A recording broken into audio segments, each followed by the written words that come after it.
معزز سامعین کرام، حاضرین مسجد و جملہ سنی جنتی مسلمانوں، السلام علیکم ورحمۃ اللہ تعالی وبرکاتہ۔ الحمدللہ رب العالمین والعاقبۃ للمتقین والصلاۃ والسلام علی سید الانبیاء والمرسلین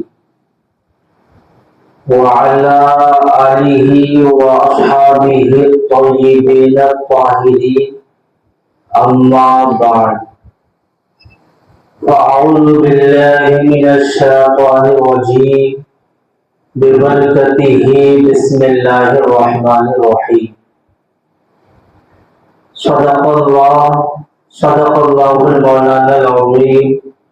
وصدق رسولہ النبی الامین المبین المتین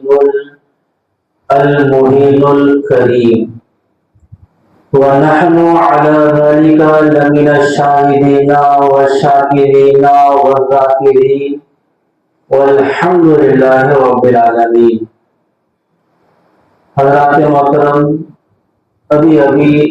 جس خطبہ مسنونہ کی تلاوت کرنے کا شرف حاصل کیا اور اس کے بعد کچھ عرض معروف سے قبل، یعنی سننے اور سنانے سے پہلے، میں بہتر اور مناسب سمجھتا ہوں، بلکہ ضروری سمجھتا ہوں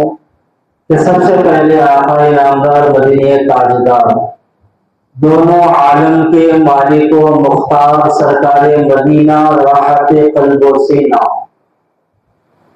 ہم سب کے آقا حضور پاک صلی اللہ تعالی علیہ وآلہ وسلم کی بارگاہ بکس پناہ میں آپ تمامی حضرات اپنے غلامی کے ثبوت پیش کریں، اور یہاں پر جتنے بھی اسلامی بھائی بیٹھے ہیں سارے لوگ اپنی آواز میں آواز ملا کر آپ جتنی حضور پاک سے محبت کرتے ہیں اتنی ہی آواز سے درود پاک کا ورد کریں اور پڑھیں آواز بلند، اللہم صلی علی سیدنا مولانا محمد مبارک وسلم، صلو علیہ صلاۃ و سلام علیک یا رسول اللہ، صلاۃ و سلام علیک یا حبیب اللہ، صلاۃ و سلام علیک یا نبی اللہ صلی اللہ تعالی علیہ وآلہ وسلم۔ پیارے اسلامی بھائیوں، ابھی ہم اور آپ حضور پاک صلی اللہ تعالی علیہ وآلہ وسلم کی بارگاہ اقدس میں درود پاک کا ہدیہ نشاور کر رہے تھے۔ درود شریف کے متعلق ایک حدیث پاک سماعت فرمائیں۔ سرکار مدینہ منورہ و سردار مکہ مکرمہ صلی اللہ تعالی علیہ وآلہ وسلم کا فرمان عالی شان ہے، دل نشین ہے۔ اللہ کے رسول فرماتے ہیں فرض حج ادا کرو، یعنی جس کے اوپر حج واجب ہے، اللہ نے مال و دولت سے نوازا ہے، تو اللہ کے رسول فرماتے ہیں فرض حج ادا کرو، اور آگے یوں ارشاد فرماتے ہیں اس کا اجر، بے شک اس کا ثواب 20 غزوات میں یعنی 20 جنگ میں شرکت کرنے سے بھی زیادہ ہے۔ سبحان اللہ۔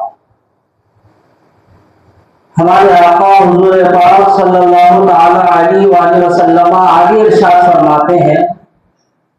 اگر کوئی مجھ پر ایک مرتبہ درود پاک پڑھے گا تو وہ اس سے جو اس کے برابر ہے۔ سبحان اللہ۔ تو اس کا مطلب یہ ہے کہ ایک شخص ہے، ایک بندہ ہے جو اسلام کے خاطر، دین حق کے خاطر 20 جنگ میں شرکت کرتا ہے، 20 جنگ میں حصہ لیتا ہے، اس لیے اپنی ذاتی فائدے کے لیے نہیں بلکہ اسلام کے لیے، مذہب اسلام کے لیے، دین حق کے لیے وہ 20 جنگ لڑتا ہے، 20 غزوات میں حصہ لیتا ہے، شرکت کرتا ہے، تو جو اس انسان کو اجر ملتا ہے، ثواب ملتا ہے، اگر کوئی بندہ، اگر کوئی غلامان مصطفیٰ عاشقان رسول اپنی آقا کی بارگاہ میں، اپنے آقا و مولا کی بارگاہ میں اگر خلوص و للہیت کے ساتھ، خوش دلی کے ساتھ، نیک دلی کے ساتھ صرف ایک مرتبہ درود پاک کا ورد کرے گا تو اللہ کے رسول ارشاد فرماتے ہیں جو وہ شخص جو اسلام کے خاطر، دین حق کے خاطر 20 جنگ میں شریک ہوتا ہے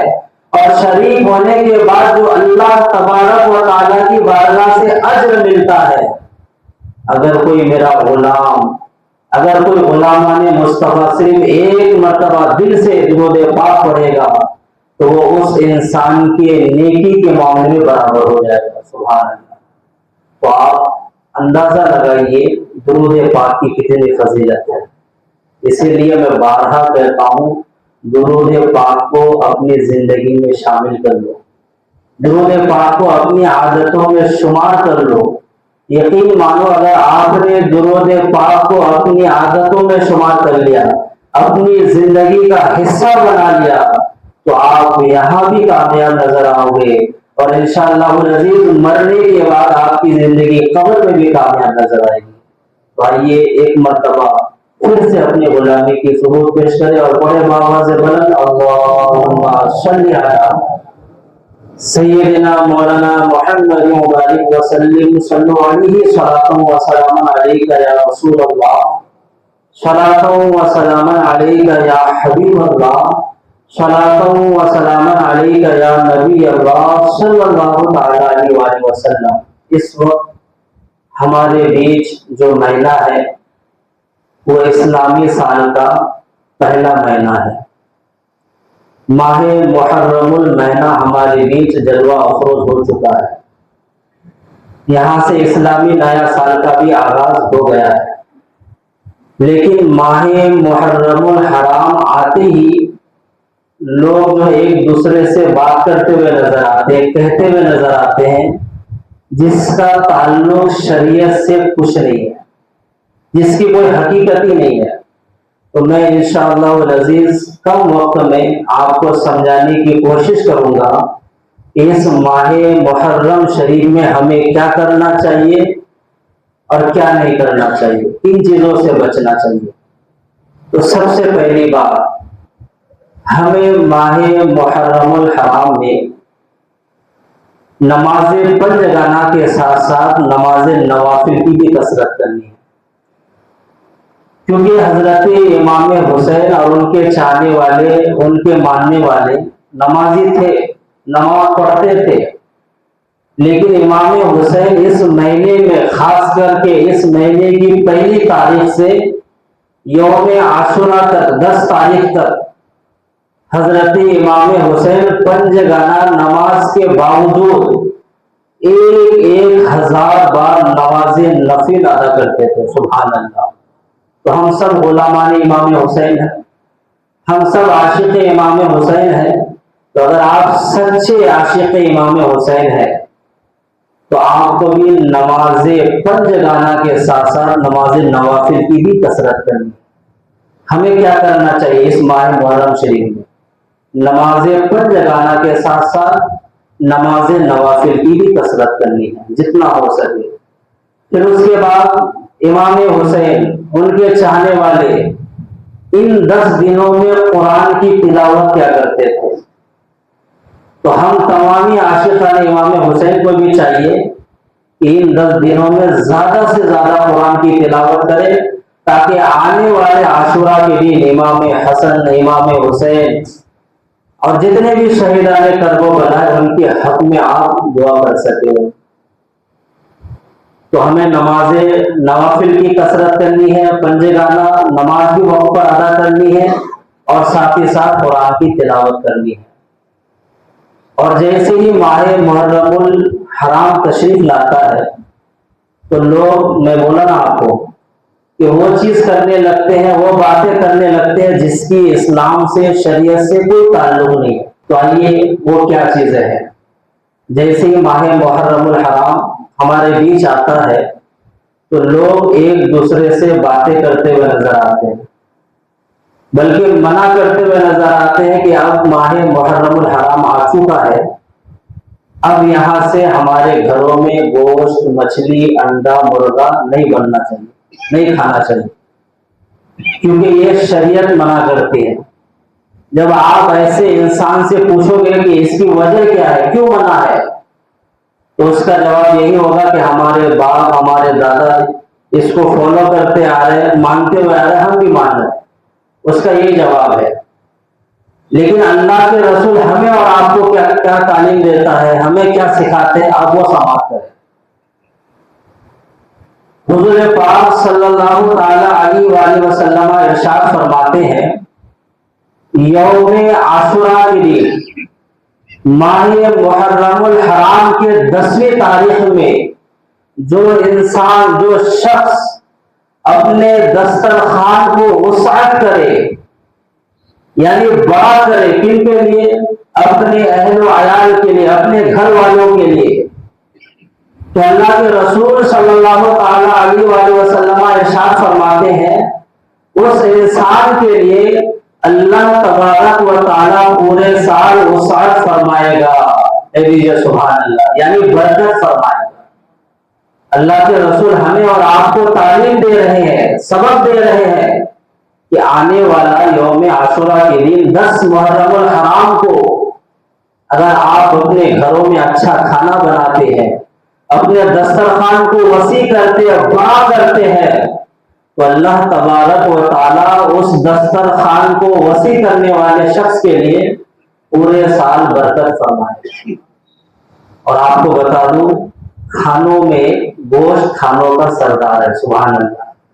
تو اللہ کے رسول ہمیں اور آپ کو تعلیم دے رہے ہیں کہ یوم عاشوراء کے دن، محرم الحرام کے 10ویں تاریخ کو آپ اچھا سے اچھا کھانا بنائیں، آپ گوشت پکائیں، اپنے دسترخوان کو وسیع کریں، بڑا کریں، لوگوں کو دعوت دیں۔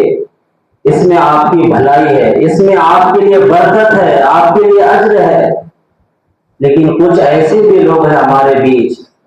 جو یہ کہتے ہوئے نظر آتے ہیں کہ ماہ محرم الحرام میں گوشت، مچھلی، انڈا، مرغا کھانا ناجائز ہے، درست نہیں ہے، نہیں کھانا چاہیے، اگر آپ کھائیں گے تو گنہگار ہوگا۔ تو اب میں آپ سے پوچھنا چاہتا ہوں، آپ اس انسان کی بات مانیں گے یا اللہ کے رسول کی بات مانیں گے؟ کس کی بات مانیں گے بھائی؟ آپ اس انسان کی بات مانیں گے یا اللہ کے رسول کی بات مانیں گے؟ اللہ کے رسول ہمیں اجازت دے رہے ہیں، آپ ہر وہ چیز کھا سکتے ہیں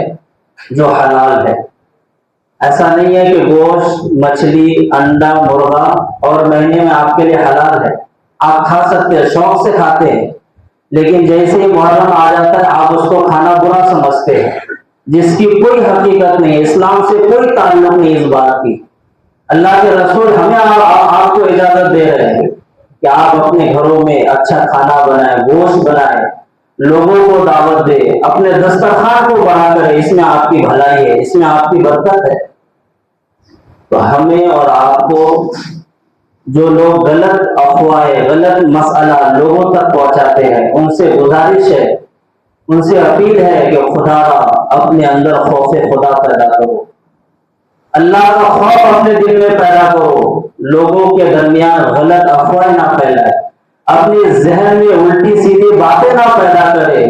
آپ وہ باتیں پہنچائیں جس کی اسلام سے تعلق ہے، جسے اللہ اور اس کے رسول نے کرنے کی اجازت دی ہے۔ اور یہ جان لیں، جو چیز اللہ اور اس کے رسول نے ہم مسلمانوں کے لیے حلال قرار دیا ہے، گوشت، مچھلی، انڈا، مرغا کھانا حلال ہے، تو چاہے وہ محرم کا مہینہ ہو،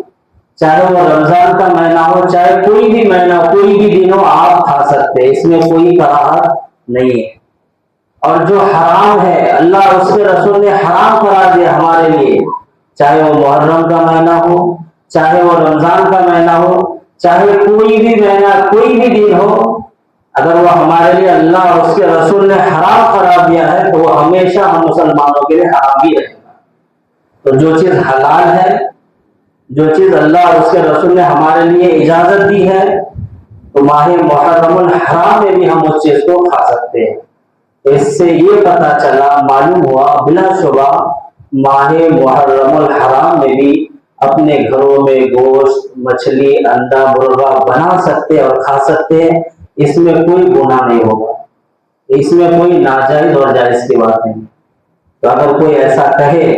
کہ ماہ محرم الحرام میں گوشت، مچھلی، انڈا، مرغا کھانا منع ہے، تو آپ ان سے دلیل مانگیں،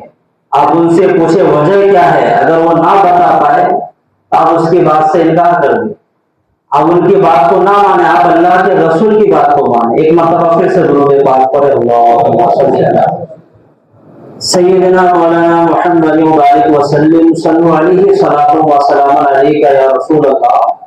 صلاۃ و سلام علیک یا حبیب اللہ صلی اللہ تعالی علیہ وآلہ وسلم۔ تو ابھی ماہ محرم الحرام کا مہینہ ہمارے بیچ ہے، تو ہمیں اس مہینے میں کیا کرنا چاہیے؟ امام حسین اور ان کے چاہنے والے نماز نوافل کی کثرت کرتے تھے، قرآن کی تلاوت کرتے تھے، اور اس کے علاوہ روزے بھی رکھتے تھے۔ تو ہم تمام عاشقان امام حسین، ہم تمام شہیدان کرب و بلا کو چاہیے کہ ان 10 دنوں میں روزہ کی کثرت کریں، کیونکہ اللہ کے رسول کی بارگاہ میں ایک صحابی رسول جاتے ہیں اور عرض کرتے ہیں، یا رسول اللہ، یا حبیب اللہ، آپ کے نزدیک ماہ رمضان کے فرض روزوں کے علاوہ کس مہینے کی روزے کی فضیلت ہے، اہمیت ہے؟ پیارے اسلامی بھائیوں، جب اللہ کے رسول کی بارگاہ میں ایک صحابی نے سوال کیا تو ہمارے آقا حضور پاک صلی اللہ تعالی علیہ وآلہ وسلم اس صحابی کو جواب دیتے ہیں۔ جواب کیا ہے کہ میرے صحابی، اگر میں رمضان کے فرض روزوں کے بعد اگر کسی مہینے کی روزے کی اہمیت ہے میرے نزدیک، تو وہ ماہ محرم الحرام کے روزے کی اہمیت ہے۔ اللہ کے رسول نے فرمایا، رمضان کے فرض روزوں کے بعد میرے نزدیک اگر کسی مہینے کی روزے کی اہمیت زیادہ ہے تو وہ محرم الحرام کا روزہ ہے۔ اور اللہ کے رسول آگے بھی ارشاد فرماتے ہیں، اگر کوئی غلامان مصطفیٰ،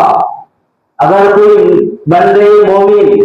ماہ محرم الحرام میں ایک روزہ رکھے گا تو اس کو ایک مہینے کے روزے کا ثواب عطا کیا جائے گا۔ سبحان اللہ۔ 2 روزہ رکھے گا تو اسے 2 مہینے کے روزے کا ثواب عطا کیا جائے گا۔ اسی طریقے سے اگر کوئی بندہ، کوئی عاشقان امام حسین، عاشقان رسول 10 دن روزہ رکھتا ہے تو اسے 10 مہینے کے روزہ رکھنے کا ثواب عطا کیا جائے گا۔ تو ہمارے بیچ وہ ماہ محرم الحرام کا عشرہ چالو ہے اور یوم عاشورہ آنے والا ہے، تو آپ نماز پنجگانہ کے ساتھ ساتھ نماز نوافل کی کثرت کریں، قرآن شریف کی تلاوت کریں اور روزہ رکھنے کی کوشش کریں، اور ان چیزوں سے اپنے آپ کو بچائیں جس سے اسلام سے کوئی تعلق نہیں ہے، جس کو کرنے سے اللہ اور اس کے رسول اور امام حسین ناراض ہوں گے۔ تو ہمیں ان چیزوں سے بچنا ہے جو ماہ محرم الحرام آنے کے بعد لوگ خرافات کرتے ہوئے نظر آتے ہیں۔ جیسے میں نے آپ کو کہا گوشت مچھلی کے بارے میں، جس کی کوئی حقیقت نہیں۔ اسی طریقے سے جیسے محرم الحرام آتا ہے لوگ تعزیہ بناتے ہیں، تعزیہ نکالتے، اس کی کیا حقیقت ہے؟ ہمارے امام مجدد دین و ملت اشاہ امام احمد رضا خان فاضل بریلوی علیہ رحمۃ الرضوان، ہم جن کی نسبت سے اپنے آپ کو بریلوی کہتے، سنی کہتے، ان کا کیا کہنا ہے، ان کا کیا فتویٰ ہے؟ ہمارے اعلیٰ حضرت فرماتے ہیں تعزیہ بنانا،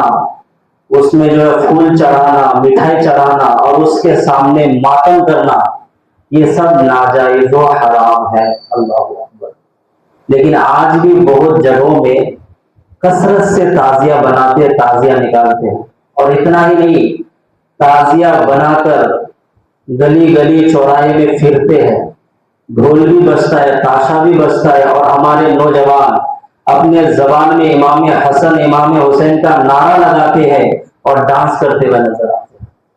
میں پوچھنا چاہتا ہوں، اگر ہمارے بیچ امام حسن امام حسین موجود ہوتے تو کیا آپ کو اس بات کی اجازت دیتے؟ کہ آپ ایسے ہی تعزیہ بنا کر گلی میں چوک چوراہے میں پھرو اور لوگوں کو تکلیف دو؟ امام حسن امام حسین، بلکہ خود اعلیٰ حضرت اگر ہمارے درمیان ہوتے تو اعلیٰ حضرت بنا کرتے۔ خود اعلیٰ حضرت نے اپنی کتاب میں لکھا ہے تعزیہ بنانا، تعزیہ میں پھول چڑھانا، مٹھائی چڑھانا، اکھڑا کرنا، یہ سب ناجائز و حرام ہے۔ تو ہمیں ان چیزوں سے بچنا چاہیے۔ ہمیں قرآن کی تلاوت کرنی ہے، ہمیں روزہ رکھنی ہے، ہمیں نماز نوافل کی کثرت کرنی ہے۔ آپ ٹارگیٹ بنائیں، اگر اللہ نے آپ کو قرآن پڑھنے کی توفیق دی ہے تو آپ یہ ارادہ کریں کہ یہاں سے یوم عاشورہ ایک ہفتہ بچا ہے، اگلا جمعہ کو عاشورہ کا دن ہے، 10 محرم الحرام ہے، تو آپ اپنے آپ سے ارادہ کریں کہ آج سے لے کر آنے والے یوم عاشورہ کے دن تک، جمعہ کے دن تک میں ایک قرآن امام حسن امام حسین اور جتنے بھی شہیدان کرب و بلا اسلام کے خاطر، دین حق کے خاطر اپنی جان کی قربانی پیش کی تھی، ہمیں ان کے لیے قرآن پڑھنا ہے۔ یہ آپ ارادہ کر لیں۔ اللہ نے آپ کو صحت سے نوازا ہے تو امام حسن امام حسین تمام شہیدان کرب و بلا کی یاد میں یہ نیت کرے کہ میں یہاں سے جتنے دن بچا ہے میں یوم عاشورہ تک روزہ رکھوں گا۔ تو آپ اچھی اچھی نیتیں کریں، جسے اسلام سے تعلق ہے، جسے اللہ اور اس کے رسول نے اجازت دی ہے، جس کو کرنے سے اللہ اور اس کے رسول راضی ہوں گے، خوش ہوں گے، آپ وہ کام کریں جسے ہمارے بزرگان دین، ہمارے اولیاء کرام، ہمارے مفتیان اعظم جن چیزوں سے منع کیا ہے ہمیں ان سے بچنے کی کوشش کرنی ہے۔ انہی چند کلمات کے ساتھ میں اپنی گفتگو کو یہی سے سمیٹ رہا ہوں۔ اللہ رب العزت کی بارگاہ میں دعا گو ہوں، مولا تعالیٰ میرے بولنے میں یا آپ کے سننے میں اگر کوئی جانے انجانے میں قصداً سہواً لفظاً معناً کوئی غلطی واقع ہو گئی ہو، اللہ رب العزت حضور پاک کے شفقت و فیض تمام شہیدان کرب و بلا کے فیضان سے ہماری غلطیوں کو معاف عطا فرمائے اور ہم تمام مسلمانوں کو سننے سے زیادہ عمل کی توفیق و رفیق عطا فرمائے۔ سارے لوگ مل کر توبہ استغفار کریں۔ توبہ استغفر اللہ ربی من کل ذنب واتوب الیہ، لا